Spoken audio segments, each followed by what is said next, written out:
The Key of the Garden. 2 days after this, when Mary opened her eyes, she sat upright in bed immediately and called to Martha.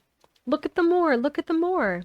The rain storm had ended, and the gray mist and clouds had been swept away in the night by the wind. The wind itself had ceased, and a brilliant blue sky arced high over the moorland. Never, never had Mary dreamed of a sky so blue. In India, skies were hot and blazing. This was of a deep, cool blue which almost seemed to sparkle like the waters of some lovely bottomless lake, and here and there, high, high in the arched blueness, floated small clouds of snow-white fleece. The far-reaching world of the moor itself looked softly blue instead of gloomy purple-black or awful dreary gray. "Aye," said Martha with a cheerful grin, "the storm's over for a bit. It does like this at this time of the year.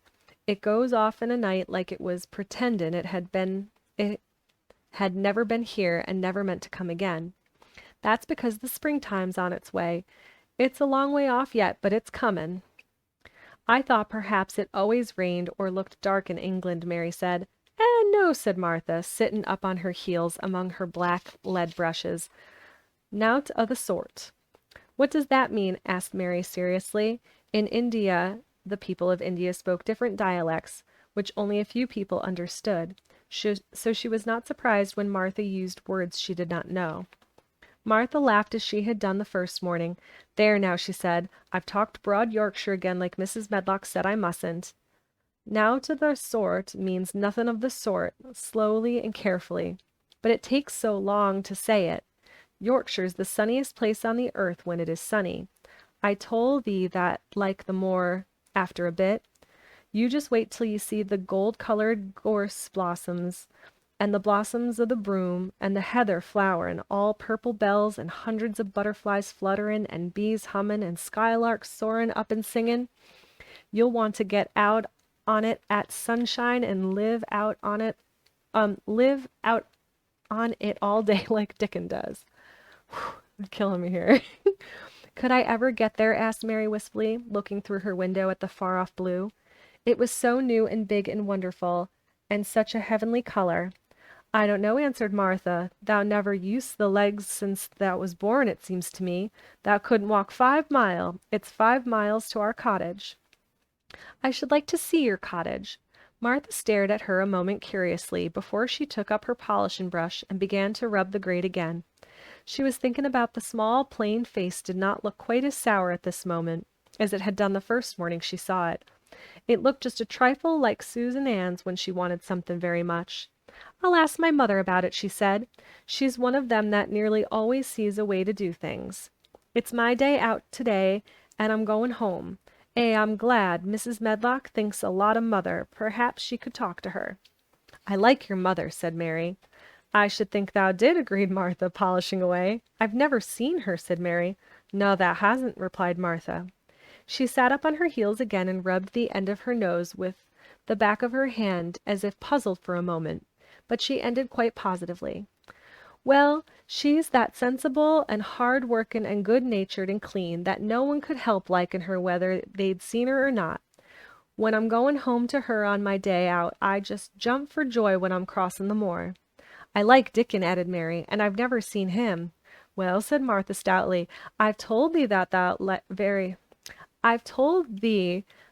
very birds like him, and the rabbits and wild sheep and ponies, and the foxes themselves. I wonder," staring at her reflectively, "what Dickon would think of thee." "He wouldn't like me," said Mary in her stiff, cold little way. "No one does." Martha looked reflectively again. "How does that like thyself?" she inquired, really quite as if she were curious to know. Mary hesitated a moment and thought it over. "Not at all, really," she answered. "But I never thought of that before." Martha grinned a little, as if at some homely recollection. "Mother said that to me once," she said.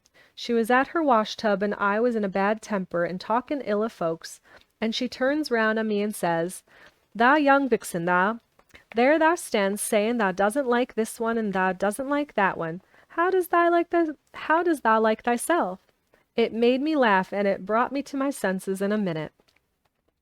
She went away in high spirits as soon as she had given Mary her breakfast. She was going to walk 5 miles across the moor to the cottage, and she was going to help her mother with the washing and do the week's bacon and enjoy herself thoroughly. Mary felt lonelier than ever when she knew she was no longer in the house. She went out into the garden as quickly as possible, and the first thing she did was to run round and round the fountain flower garden 10 times. Oh, hi, that girl skating. How are you? Oh, thank you for following. Sorry, I get so wrapped up in the book I forget to look up sometimes. Mostly because the way it's written is with the Yorkshire accent, which I know full well I could not even begin to impersonate. How are you doing tonight?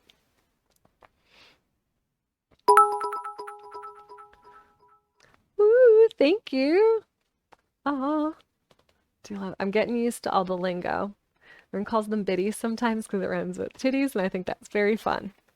But more professionally speaking, they are bits. Aw, aw, thanks. You guys are so great. We're still looking for the secret garden. Oh, thank you. Oh, you guys are the best. Oh, I think this is my first time ever being hosted. Woo! Still very much getting used to it. Let's see. She counted the times carefully, and when she had finished, she felt in better spirits. The sunshine made the whole place look different. The high, deep blue sky arched over Misselthwaite as well as over the moor, and she kept lifting her face and looking up into it, trying to imagine what it would be like to lie down on one of the little snow-white clouds and float about. She went into the first kitchen garden and found Ben Weatherstaff working there with 2 other gardeners. The change in the weather seemed to have done him good. He spoke to her of his own accord. "Springtime's comin'," he said. "Cannot thou smell it?" Mary sniffed and thought she could. "I smell something nice and fresh and damp," she said. "That's the good rich earth," he answered, digging away. "It's in a good humor makin' ready to grow things. It's glad when plantin' time comes. It's dull in the winter when it's got nut to do. In the flower gardens out there things will be stirrin' down below in the dark. The sun's warmin' 'em. You'll see bits o' green spikes stickin' out o' the black earth after a bit." "What will they be?" asked Mary. "Crocuses and snowdrops and daffydowndillys. Hast thou never seen them?" "No, everything is hot and wet and green after the rains in India," said Mary, "and I think things grow up in a night." "These won't grow up in a night," said Weatherstaff. "Thou'll have to wait for them. They'll poke up a bit higher here and push out a spike more there, and uncurl a leaf this day and another that. You watch 'em." "I'm going to," answered Mary. Very soon she heard the soft rustling flight of wings again, and she knew at once that the robin had come again. He was very pert and lively, and hopped about so close to her feet, and put his head on one side and looked at her so slyly that she asked Ben Weatherstaff a question. "Do you think he remembers me?" she said. "Remembers thee?" said Weatherstaff indignantly. "He knows every cabbage stump in the gardens, let alone the people. He's never been a little wench here before, and he's bent on finding out all about thee. Thou's no need to try to hide anything from him." "Are things stirring down below in the dark in that garden where he lives?" Mary inquired. "What garden?" grunted Weatherstaff, becoming surly again. "The one where the old rose trees are." She could not help asking, because she wanted so much to know. "Are all the flowers dead, or do some of them come again in the summer? Are there ever any roses?" "Ask him," said Ben Weatherstaff, hunching his shoulders toward the robin. "He's the only one as knows. No one else has seen inside it for 10 years. 10 years was a long time, thought Mary. She had been born 10 years ago. She walked away, slowly thinking. She had begun to like the garden just as she had begun to like the robin and Dickon and Martha's mother. She was beginning to like Martha, too. That seemed a good many people to like, when you were not used to liking. She thought of the robin as one of the people. She went to her walk outside the long ivy-colored wall, over which she could see the tree-tops. And the second time she walked up and down, the most interesting and exciting thing happened to her. And it was all Ben Weatherstaff's robin. She heard a chirp and a twitter, and when she looked at the bare flower bed at her left side, there he was, hopping about and pretending to peck things out of the earth to persuade her that he had not followed her. But she knew he had followed her, and the surprise so filled her with delight that she almost trembled a little. "You do remember me," she cried out. "You do. You are prettier than anything else in the world." She chirped and talked and coaxed, and he hopped and flirted his tail and twittered. It was as if he were talking. His red waistcoat was like satin, and he puffed his tiny breast out, and was so fine and so grand and so pretty, that it was really as if he were showing her how important and like a human person a robin could be. Mistress Mary forgot that she had ever been contrary in her life when he allowed her to draw closer and closer to him, and bend down and talk and try to make something like robin sounds. Oh, to think that he should actually let her come as near to him as that! He knew nothing in the world would make her put out her hand toward him or startle him in the least tiny way. He knew it because he was a real person, only nicer than any other person in the world. She was so happy that she scarcely dared to breathe. The flower bed was not quite bare. It was bare of flowers because the perennial plants had been cut down